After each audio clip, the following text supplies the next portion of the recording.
Risk assessment is the engine that drives every decision in your AI management system. Without it, you are implementing controls at random and hoping they cover the right things. With it, every governance action you take is traceable to a specific risk, a specific impact, and a specific treatment decision. In this episode, we are building that engine together. We are covering the full ISO 42001 risk assessment process, how AI risk is different from traditional IT risk, how to run a structured risk identification workshop, how to evaluate and prioritize risks, and how to design treatment plans that an auditor can actually verify. We are also looking at AI impact assessments under Annex A.8.2 and introducing ISO 42005 as the methodology framework. This is one of the most important episodes in the series. Let's get into it. Most governance professionals come to ISO 42001 with a risk assessment background rooted in information security. The CIA triad, asset-based risk, likelihood times impact. And that background is genuinely useful. But AI risk has dimensions that information security frameworks were not designed to capture. Let me give you an example. In a traditional IT risk assessment, you might assess the risk of unauthorized access to a database, confidentiality impact, medium likelihood, high severity. Now consider an AI system used for loan approvals. The risk is not unauthorized access. The risk is that the model systematically approves loans for one demographic group at a much higher rate than another, without any security breach occurring. The data is secure, the system is working as designed, and yet significant harm is being caused at scale.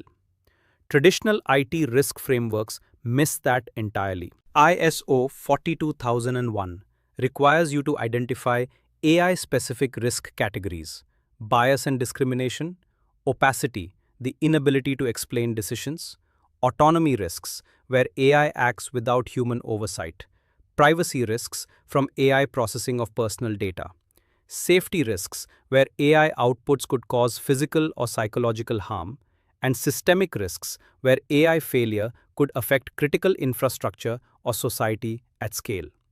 These are not IT risks, they are governance risks, and they require a fundamentally different risk identification lens. The risk assessment process in ISO 42001 follows the same logical flow as other ISO management system standards: identify, analyze, evaluate, treat. But the inputs and criteria are AI specific. Let me walk you through each stage. Identification starts with your AI system inventory. For each system in scope, you ask, what can go wrong? Who could be harmed and how? What data is involved and what are the privacy implications? What decisions does this system influence? And what happens if those decisions are wrong? I recommend running this as a structured workshop with cross-functional participants: technical, operational, legal, and business stakeholders. Different perspectives surface different risks. Analysis assigns a likelihood and impact score to each identified risk. Your impact criteria need to include harm to individuals, not just financial or reputational harm to the organization. A biased hiring algorithm that rejects qualified candidates from protected groups causes real harm to real people. That harm needs to be in your impact scale. Evaluation compares each risk against your risk appetite, the level of risk your organization is willing to accept without additional treatment. Risks above your appetite require treatment. Risks below it can be accepted, but that acceptance must be documented and reviewed periodically. Let me make the AI-specific risk categories concrete, because this is where organizations most commonly have gaps in their risk registers. Bias and discrimination risk. Does the training data represent all relevant populations fairly? Are there proxy variables that could lead to disparate impact on protected groups? Have you tested model outputs across demographic subgroups? Opacity risk. If your AI system makes a decision that affects someone's rights or significant interests, can you explain that decision clearly and accurately? Regulators in the EU now require this for high-risk AI systems. If you cannot explain the decision, you have an opacity risk regardless of whether the decision was correct. Robustness risk. What happens when the AI system encounters inputs it was not trained on? Adversarial inputs designed to manipulate outputs? Distributional shift, where real-world data drifts from training data over time.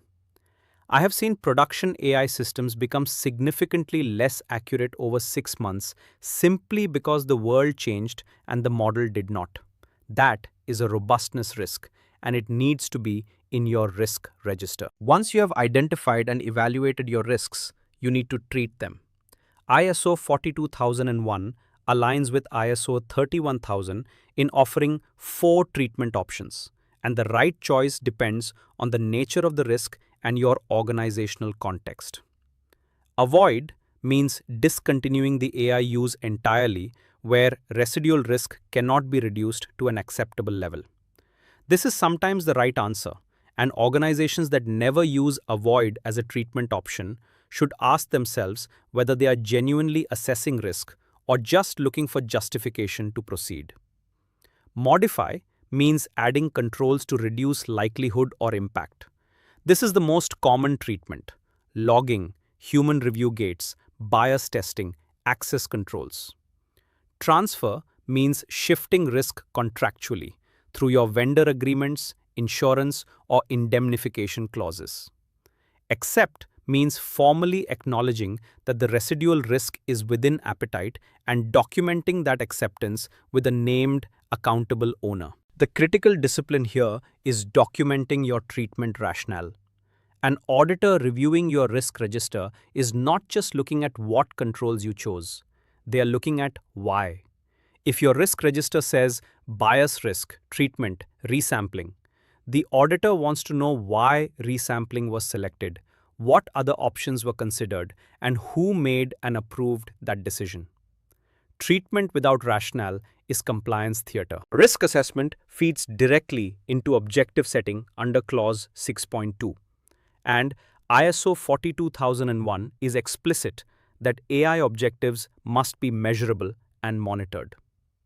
So let me give you a framework for writing AI objectives that actually satisfy this requirement. Think about objectives in 3 layers. Governance objectives relate to the AIMS itself, maintaining certification, achieving full impact assessment coverage, completing the internal audit program. Operational objectives relate to individual AI systems, maintaining model accuracy above defined thresholds, achieving bias test pass rates, reducing incident response time. Improvement objectives relate to closing gaps, completing the competence gap analysis, deploying the AI vendor assessment process, implementing automated monitoring. Each objective needs a measurable outcome, a target value, a time boundary, a named owner, and a monitoring mechanism. When I review objective frameworks with clients, the most common failure is the monitoring mechanism. The objective exists, the owner is named, but nobody has set up the process to actually track progress. By the time management review happens, the objective is either unchanged or the team has to reconstruct data retrospectively. Build the monitoring mechanism before the objective goes live. The risk treatment plan is one of the most important documents in your AIMS and one of the least well maintained. A well-formed treatment plan links each identified risk to a specific control, a named owner, an implementation deadline, and the evidence that will demonstrate the control is working. Think of the treatment plan as a project plan for your AIMS controls. Open risks have an owner and a due date. In-progress implementation has a status update and an expected completion. Closed controls have evidence of completion and an effectiveness review date. One discipline I insist on with implementation clients is distinguishing between implementation and effectiveness.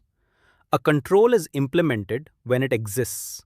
A control is effective when it demonstrably reduces the risk it was designed to address. These are different things. A bias testing procedure that exists in a document is implemented. A bias testing procedure that is performed on every model release produces documented results, and where those results inform deployment decisions, that is effective. Auditors assess effectiveness, not just existence. Design your treatment plans accordingly. Clause 7.1 of ISO 42001 requires you to provide the resources necessary for the aims. This sounds obvious, but let me tell you, resource commitment is consistently the area where well-intentioned aims implementations stall. Leadership approves the initiative, nominates a project team, and then everyone's aims responsibilities become secondary to their day jobs. Resources under ISO 42001 include people with sufficient time and skills, infrastructure and tooling, governance platforms, monitoring systems, audit tools, and budget.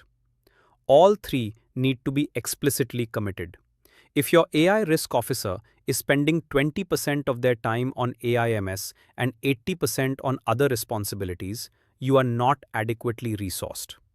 Auditors will identify this gap through interviews with your governance team. The knowledge dimension of resourcing is equally important. ISO 42001 Clause 7.1d explicitly addresses knowledge as a resource. Organizations need to maintain institutional knowledge about their AI systems, not just technical documentation, but governance decisions, risk rationales, and lessons learned. When a key AI governance team member leaves, that knowledge should not leave with them. It should be captured in your documentation, your risk register, and your management system records.